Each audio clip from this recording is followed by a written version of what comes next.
What's up, you guys? It's been a while, but there's been nothing to review. Good news, though. That is about to change. A lot of stuff is coming out this month, and next month, and the month after that. So there will definitely be more videos. I will probably be broke. But let's get started, shall we? Today I bring you from Kotobukiya's Bishoujo's line, Felicia from Darkstalkers. So, here's the box. And I usually like to keep it short and sweet during this box whole segment, but this is pretty cool. Huh? The insides. Inside the insides. And also, I want to ask you guys a question. Is it just me, or do you guys also love the smell of plastic when you just open a new figure? It's like delicious. But enough about that. Here is the close-up.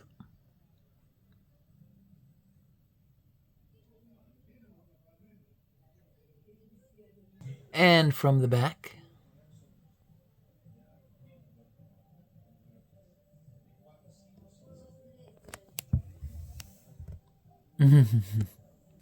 Left profile.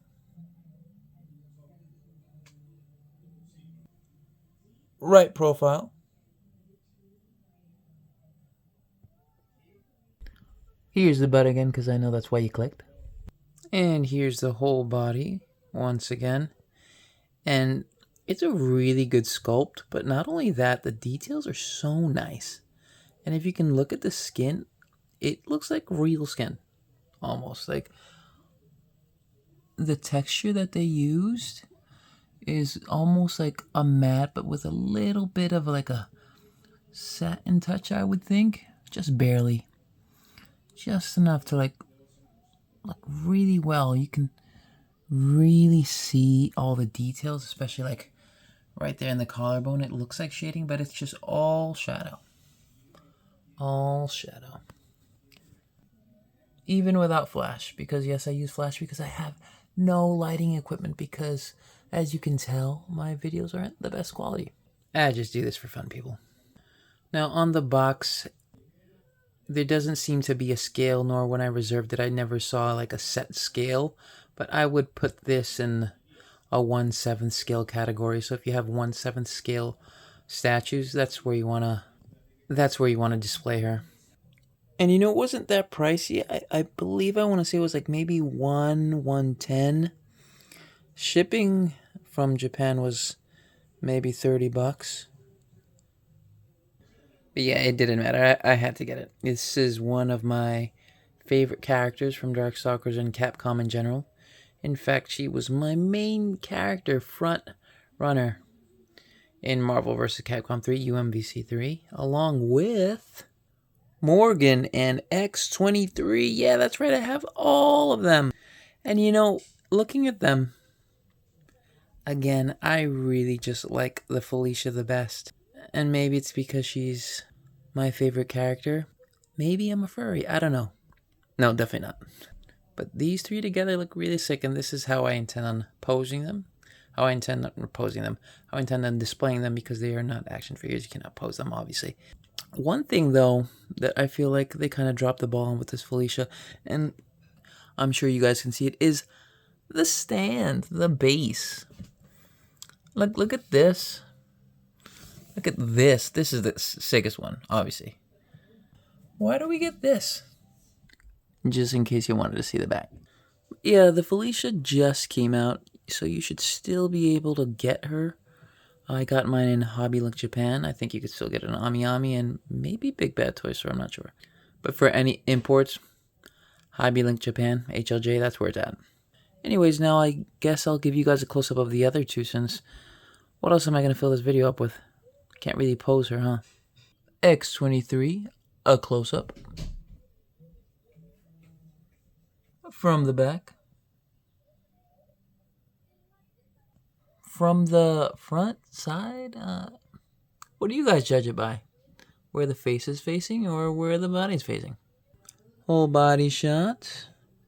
And here in this close-up, you can see how the skin is a much different tone than her jumpsuit, costume, whatever you want to call it, which is nice. It's very, very nice. Oh, and also, hold on. The Wolverine head sculpt, as this is the version of Laura Kinney where she has taken up the mantle of Wolverine.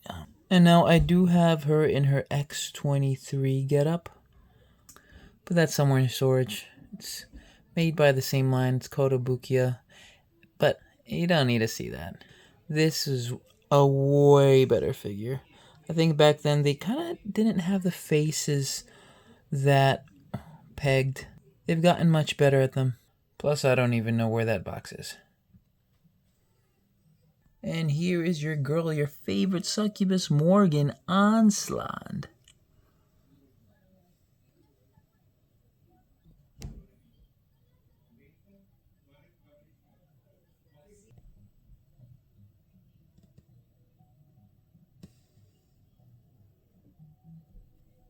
Culo.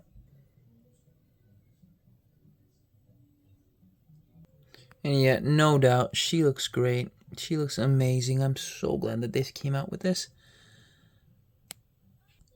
And again, the different textures, the different finishes that they have, like on her ear wings and her regular wings, it doesn't just look shiny. It almost looks kind of like wet to the touch. Kind of sounds gross, but wet to the touch, yeah. Leathery, which makes sense. They're like bat wings, right? And I don't know if you can see it in the video. Let me do a close-up. That mouth is actually sculpted. The tongue is actually sculpted. It's not paint or anything. There's actually depth to the mouth as well. Here, let me get a better angle. Yeah, you see from there, those shadows? That's not paint. That's just actual shadow because it's a whole mouth cavity in there. A whole mouth cavity in there. All in there. But yeah, they are small. Not small, because let me not say that and turn you guys off to the figures, because they are not by any means small. They're 1/7 scale. I'm just used to getting 1/4 scale and stuff like that. So they are pretty decent in size. Let me see if I can find a run-of-the-mill object to show you guys. So that's in comparison to a Switch. So goes a little over the Switch, especially the Felicia. Here she is with an actual 1/7 scale. And my first video ever, guys. Oh my god. Figure of Black Rock Shooter.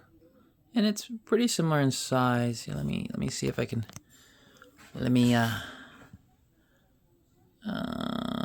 Tizzy. Right there, look at that. It's about, yeah, 1/7. It's not actually exactly 1/7, maybe a little bit bigger. But again, like I said, it's no scale mentioned. I don't think it's an actual scale. But pretty close. If I had these all in one case, I wouldn't, because it wouldn't make sense. But same size. And here they are versus a Marvel Legends MODOK. And, you know, here's another question. Would you guys like to see more Marvel Legends and stuff like that? Because I normally don't really collect Legends figures. I usually go more for imports. I just like their style better. I feel like they're just better quality. I hate pin joints. Which does he have? I don't think he... Does he actually have pin joints? No, he does not. Oh my god. Oh my god. He doesn't. It's a very select few that do not. But he doesn't, actually, have ugly-ass pin joints. I don't know what the hell about. I'm sure it's just about price, but that's besides the point. Sometimes I see some and I'm like, wow, maybe I'm going to get a Marvel Legends. I grabbed MODOK because when are you really going to see an import of MODOK, an SH Figure Arts or a Reveltech? I doubt it. Be pleasantly surprised, but I doubt it. But if you guys would like to see some, I'll pick some up, because some of them do look sick. Also, last question, who's going to Comic-Con? Because I am definitely going on Friday. And if so, are you getting that new color variant of Broly? If you did, or if you wanted to, I hope you reserved it, because you had to reserve it. You had to reserve it and then get a ticket for Comic-Con to get it. I'm sure you'll be able to get it somewhere else. Probably Big Bad Toy Store. I know they do that kind of stuff. It's probably going to be more expensive there if they do get it. But yeah, if so, I'll see you there. And if not, you'll definitely see my video on it here. Bye, guys. Bye, Felicia.